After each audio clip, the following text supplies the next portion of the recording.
Good morning and welcome to Coffee with Alain. Hope your Friday is starting out well. If you're getting ready for the weekend, I hope you have a nice weekend. I know some people working through the weekend and they already had their weekend in the middle of the week. So wherever you're at, hope it's going well. Appreciate you joining me. Appreciate you signing up for the newsletter at enjoylifesafely.com. A lot of good stuff goes out every weekend. Things to help you stay safe, enjoy life, and be exceptional. So make sure you go to enjoylifesafely.com, download one or more of the free ebooks, and then you'll get that free newsletter. A lot of information to help make your life better and more safe. You know, a street fight isn't about winning. It's about surviving. Competition has rules, but the streets only have consequences. That's an important thing to realize. Most do, but there are those that don't. When you're on the street, it's not about winning. It's not about getting somebody to submit or tap out. You're not getting a prize or a trophy or a medal. On the street, your goal is to survive and get home. That's what a real self-defense situation is. Now, if you can do that by recognizing the danger, turning around and leaving and avoiding it altogether, that's ideal. You're home safe. That's the goal. If it does go physical, it's not like a tournament where there's rules. You want to submit them, make them tap out, score some points. It's about creating an opening that you can then get to safety and get home.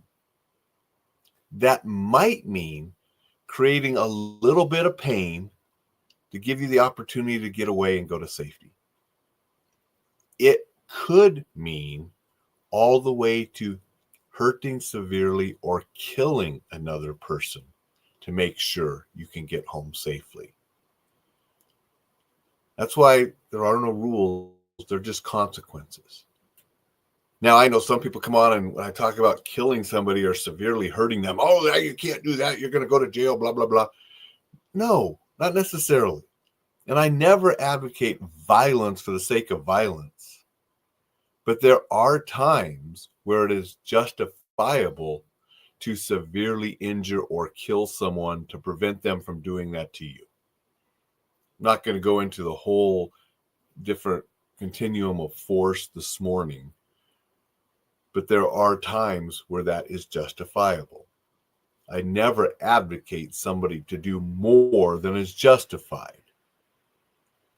I've prosecuted people that claimed it was self-defense, and it wasn't because they went beyond what self-defense warranted in the situation. But there are times where something severe, all the way to killing someone, can be justifiable. And the only way to keep yourself from being severely injured or killed, to ensure that you survive and go home safely. So you have to make sure you understand that.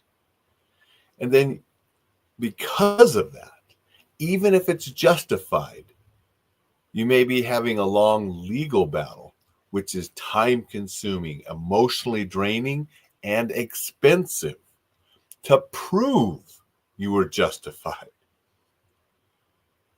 Making the awareness, the recognition, and the avoidance altogether even more important. And why that is always ideal. But if it does go physical, we are allowed to do what is necessary to keep ourselves safe. We can't go beyond what is necessary, but we're allowed to do what is necessary. And that is going to be different for different people in different circumstances. The law will always look at the totality of the circumstances as they are in that particular situation. So you can't just blanketly say one thing or this thing, because they will look at the totality of the situation under those circumstances with the individuals that are involved. So it's always going to be fact specific to that specific situation and encounter. And what is reasonable for one, because you're going to be held to a reasonable standard, and I'm talking about United States law right now. What is reasonable for one may not be reasonable for another. So that's why they look at everything. Again, really making the avoidance part so much better. So you don't have to get into that. When you're carrying a tool for self-defense, a less lethal tool will be looked at differently than a lethal tool.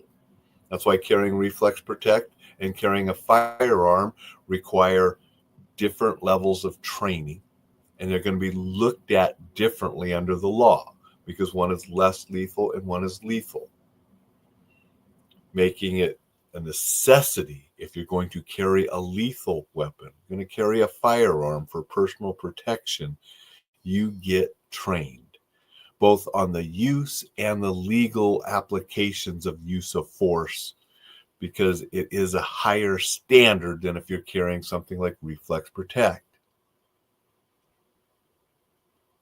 Both of them should only be used to keep you or someone else from being hurt or killed. They should never be used for anything else. They're not to be used to protect property, for instance. So we just need to realize that there are going to be consequences on the street, not trophies, not medals, not awards. Want to say hello to Vito. Vito's here and says, "Hi, Alan. Love it when you can go live at this time." Appreciate you joining, Vito. I really do, because I know it's later in the evening for you, but I do appreciate you being here. A Facebook user, I'm not sure who this is, should be like cops. Bottom line is to go home alive at the end of the day. Exactly. I mean, it's the same for us as it is for law enforcement. Our goal is to go home. Now, law enforcement, unfortunately, can't always just leave the situation.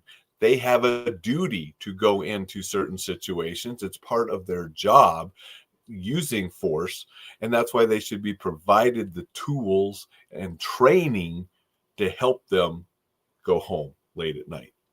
And it's so important that we provide them tools and training so they can go home at night when they're dealing with some of the worst things imaginable out there. And they have chosen a profession that makes them go towards gunfire, towards the bad thing. As a civilian, not a law enforcement officer, we can see and recognize and go home and avoid it. And that's our number one. But if we do go physical, just like if a law enforcement officer goes physical, the goal is to survive and go home. And we're going to do whatever it takes to do that. And at times that could be taking another person's life.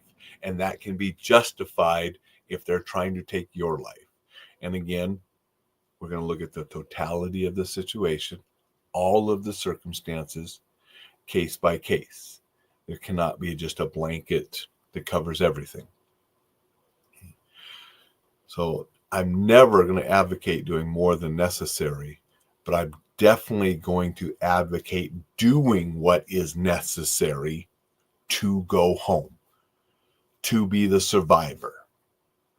And if that means gouging out eyes, breaking eardrums, crushing the windpipe, because that's the only way you can stop somebody from doing the same or worse to you, then that's what we do. It's not about points. It's about survival. That's just what I wanted to share a little bit today. Probably going to write a little bit about that in the newsletter this weekend too. Hope you get that. You can get it at enjoylifesafely.com. A lot of good stuff. Help you stay safe, enjoy life, and be exceptional. That's what we're about at enjoylifesafely.com. That's what we're about here at Coffee with Alain. I appreciate those that have joined us this morning. And Facebook user says, "Oh no, Facebook doesn't know it's me. Oh, it's Dixon." All right, Dixon. Yeah, for some reason you didn't show up. It didn't show up your name. It's just calling you a Facebook user. That often happens when StreamYard doesn't have permission to use. So maybe your permissions got changed or it updated or something, and you got to go to StreamYard and, in your Facebook settings, give it permission to show your name. That's often sometimes what happens there. Appreciate you joining, Dixon. Appreciate you joining, Vito. I appreciate everybody that watches, replays, listens to the podcast. Thank you to all of you. Make it a fantastic, safe Friday. We'll see you tomorrow.